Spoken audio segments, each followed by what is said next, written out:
Hare Krishna, welcome to हरे कृष्णा वाली। तो जब हम महाभारत देखते हैं, महाभारत में ना टू ऑपोजिट पर्सनालिटीज है एकदम, जो दो अलग व्यक्तिमत्व आते हैं। एक हाथ पे युधिष्ठिर महाराज और एक हाथ पे दुर्योधन। अगर देखा जाए तो युधिष्ठिर महाराज के पास तो कुछ भी नहीं था।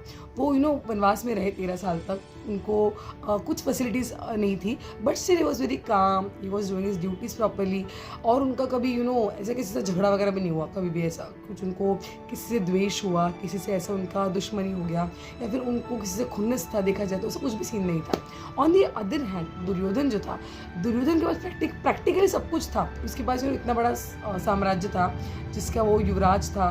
फिर उसके पास इतने सारे नौकर थे काम करने के लिए, उसके पास इतना धन था, इतनी संपदा थी, इतने सारे उसके फैमिली मेम्बर्स थे जिसमें कुछ अच्छे उसके एडवाइजर्स भी हुआ करते थे, who used to try to help him.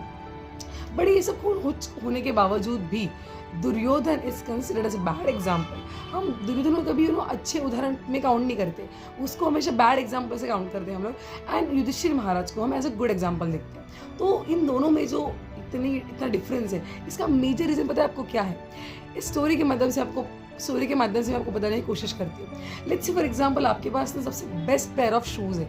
आपको बहुत टाइम से एक शूज़ खरीदने थे, बहुत आपके फेवरेट वाले, और आपने फाइनली वो खरीद लिए। एंड नाउ वो शूज़ आपको पहनने हैं, बट लेट्स से वो शूज़ में अभी छोटे छोटे कंकड़, छोटे छोटे पत्थर आ गए, उसमें रख दिए। एंड नाउ आपको वो कंकड़ पत्थर वाले जो शूज़ है उसमें पैर रख के आपको चलना है।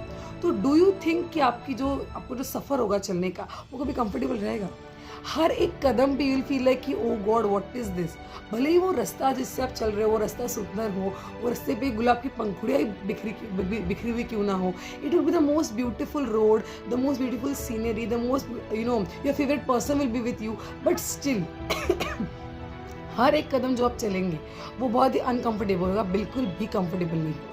इसी प्रकार से जीवन के सफ़र में जो हमारा ये मन है, जब ये अस्थिर होता है, जब ये कंट्रोल के बाहर होता है, जब इसको जो चाहे जब वो करना चाहता है, जब इस प्रकार के माइंड के साथ हम जीते हैं, तो लाइफ की किसी भी सिचुएशन में हम क्यों ना हो, हम हमेशा अस्थिर रहते हैं, कभी खुश, कभी आनंद नहीं रह पाते। इसलिए दुर्योधन के पास सब कुछ होने के बावजूद भी वो कभी खुश नहीं रह पाया। और Yudhishthir Maharaj on the other hand, he had nothing practically, कुछ ऑपुलेंस वगैरह नहीं था, but still he was very calm. उनके पास धैर्य था, उनके पास पेशेंस था, जिसके सहारे वो धर्म का युद्ध लड़ पाए और आगे जाके जीत भी पाए।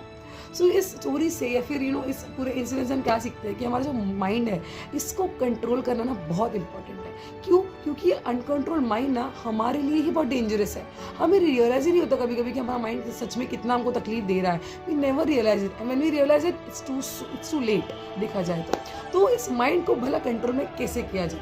प्रॉब्लम तो हमें पता चल गई कि हवा माइंड को कंट्रोल करना है, बट कैसे किया जाए? सोल्यूशन में तो चाहिए। तो देखिए, हम कलिकाल में जी रहे हैं, कलियुग है, सब बद्धजीव है। हम तो दोपहर में क्या खाना खाया वो भी ढंग से किसी को पूछे तो बता नहीं पाते कि हाँ मैंने दोपहर को क्या खाया, ओके वेट 2 मिनट्स, फिर याद करके हमें बोलना पड़ता है। तो बुद्धि भी हमें इतनी नहीं है कि कुछ बड़ा प्रोसीजर हम कर सके माइंड को कंट्रोल करने के लिए। इसीलिए श्री चैतन्य महाप्रभु जो कृष्ण ही है, इस कलयुग में जब वो अवतरित हुए थे करीब 500 साल पहले, उन्होंने इस हमारे अस्थिर माइंड को, इस अनकंट्रोल माइंड को स्थिर बनाने के लिए, उसको कंट्रोल में लाने के लिए, उसको हमारा बेस्ट फ्रेंड बनाने के लिए एक बहुत ही ईजी, बहुत ही ईजी एंड सिंपल मेथड दी है, जो कि है कि हमें भगवान के पवित्र नामों का उच्चारण करना है। हमें भगवान का जो नाम है, हरे कृष्णा कृष्ण कृष्ण हरे हरे, हरे राम राम राम हरे हरे, इस महामंत्र का अगर हम अच्छे से जाप करेंगे, अकेले में बैठ के जाप करेंगे, और जो बाकी डिवोटीज रहेंगे तो उनके साथ बैठ के हम संकीर्तन करेंगे। तो जब हम ये दोनों चीज़ें करेंगे ना, तो हम धीरे धीरे देखेंगे कि हमारा माइंड कंट्रोल में आ रहा है। पर इस माइंड को कंट्रोल करना इतना डिफिकल्ट क्यों होता है? क्योंकि ये जो माइंड है ना, हमारा जो माइंड है, ये हर जन्म में हमारे साथ रह चुका है। ऐसे नहीं कि new body and new mind भी है। जो संस्कार है हमारे हमारे माइंड पे जो संस्कार है, वो पिछले जन्मों के सब संस्कार है। पिछले जन्म में शायद मैं कभी डॉग रही हूँ, कभी कैट रही हूँ, कभी किसी और योनि में रही हूँ। अभी वो योनि में अभी बुद्धि तो नहीं थी इतनी। किसी भी योनि में अपार्ट फ्रॉम ह्यूमन फॉर्म, किसी भी शरीर में अगर हम जाएंगे तो उसमें बुद्धि का जो क्वांटिटी है या फिर क्वालिटी वो कम रहता है।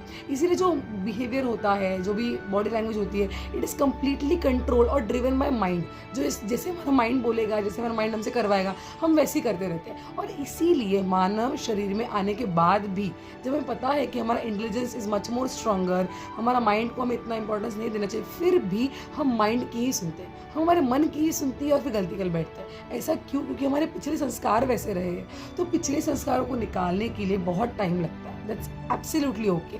एक दिन में हम मंत्र जाप करेंगे और एक दिन में माइंड कंट्रोल में आ जाएगा, ऐसा तो नहीं पॉसिबल, ऐसा कभी होगा भी नहीं। और प्रैक्टिकली अगर आप वो भी बोलेगा कि ऐसा हो सकता है, ऐसा पॉसिबल है, तो it's a very big scam. ऐसा नहीं होता है, इट टेक्स सम टाइम। क्योंकि जो इफेक्ट है ना वो भी परमानेंट है, इफेक्ट टेम्पररी नहीं होता। जब इफेक्ट परमानेंट होता है तो उसको इफेक्ट में लाने के लिए टाइम लग जाता है। इसीलिए हमें भगवान के नामों का धीरे धीरे उच्चारण करना चाहिए। शायद 1 माला, 2 माला, 3 माला, 4 माला, ऐसा मुझे ट्राई करना चाहिए जब करने का, ताकि हम धीरे धीरे करके इस माइंड को स्टेबल कर सके, हमारे पिछले संस्कारों को भूल जाए। हम कैट, डॉग, बिल्ली, कुत्ता, फ्रॉग्स किसी के बॉडी में नहीं है, अभी हम ह्यूमन बॉडी में है। तो हमें पता होना चाहिए कि हमारा इंटेलिजेंस जो है वो बहुत स्ट्रॉन्ग है, जो बहुत ही सुपीरियर है हमारे माइंड से। और इसीलिए हमें डिवाइन इंटेलिजेंस का सहारा लेना चाहिए। और डिवाइन इंटेलिजेंस कहाँ से आएगा? जब हम शास्त्रों का पठन करेंगे, हम बुक्स रीड करेंगे, हमें शास्त्र वगैरह जो जैसे कि श्रीमद् भागवतम, श्रीमद् भगवद गीता, और हम भगवान के नामों को उच्चारण करेंगे। ये सिंपल प्रोसेस है, बस हम ये फॉलो करेंगे ना तो हम रियलाइज़ करेंगे कि एक्चुअली हमारा माइंड जो है, जो लगता है कि हमारा बहुत बड़ा दुश्मन है, वो धीरे धीरे करके हमारा फ्रेंड बन जाएगा। और इस तरह से हम जो जीवन का ये सफ़र है, जो अनकंफर्टेबल शूज़ है उसमें से कंकड़ निकल जाएंगे, और फिर हमारे फेवरेट पेयर ऑफ शूज़ में भले ही कितना ही रास्ता अनकंफर्टेबल हो, फिर भी हम अच्छे से उस पर चल पाएंगे। क्यों? क्योंकि वो शूज़ बहुत कंफर्टेबल है। तो रास्ता भले कितना भी अनकंफर्टेबल हो, but we can still cross it, we can still win over it, because our mind will be with us. So it's a very easy process. Try to chant the Hare Krishna Mahamantra, read the scriptures and hear about Krishna.